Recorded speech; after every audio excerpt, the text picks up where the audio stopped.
மதுரை அருகே டாஸ்மாக் கடையில் மது குடிக்கும் போது ஏற்பட்ட தகராறு, காவலர் அடித்து கொலை.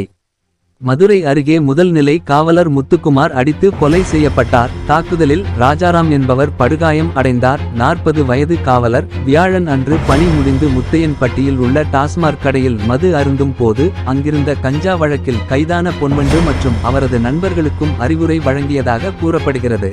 அப்போது ஏற்பட்ட தகராறில் அவர்கள் முத்துக்குமாரின் தலையில் கல்லை போட்டு தாக்கியுள்ளனர். ஊடகங்களில் துக்க நிகழ்வுகளை ஒளிபரப்ப வேண்டாம், தமிழ் திரைப்பட தயாரிப்பாளர்கள் சங்கம் வேண்டுகோள். ஊடகங்களில் துக்க நீர்வலை ஒளிபரப்ப வேண்டாம் என தமிழ் திரைப்பட தயாரிப்பாளர் சங்கம் வேண்டுகோள் விடுத்துள்ளது. யாரோ இறந்து போனார், எனக்கும் அவருக்கும் என்ன, ஒருவரின் அழுகையோ துயரத்தையோ வெளிப்படுத்தும் விதத்தையோ ஏன் இவ்வளவு வெற்ற வெளிச்சமாக்க வேண்டும்? ஒருவரின் துயர் நமக்கு காசாகத்தான் வேண்டுமா என அறிக்கையில் குறிப்பிடப்பட்டுள்ளது. நடிகர் மனோஜின் அஞ்சலையில் ஏற்பட்ட சௌகரியங்களை அடுத்து இது வந்துள்ளது.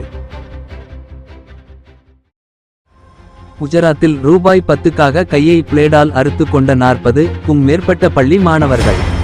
குஜராத்தில் உள்ள அரசு பள்ளியில் 10 ரூபாய் பந்தயமாக வைத்து விளையாடிய விளையாட்டால் 40க்கும் மேற்பட்ட மாணவர்கள் தங்களது கைகளை பிளேடால் அறுத்து கொண்டுள்ளனர். விளையாட்டுக்கு அடிமையான 7ஆம் வகுப்பு மாணவன் கையை பிளேடால் அறுத்து கொண்டால் 10 வெல்லலாம் என கூறி தொடங்கிய ஆட்டம் பல்வேறு வகுப்புகளுக்கும் பரவியுள்ளது. இச்சம்பவத்தை பள்ளி நிர்வாகம் மூடி மறைக்க பார்த்ததாக புகார் எழுந்துள்ளது.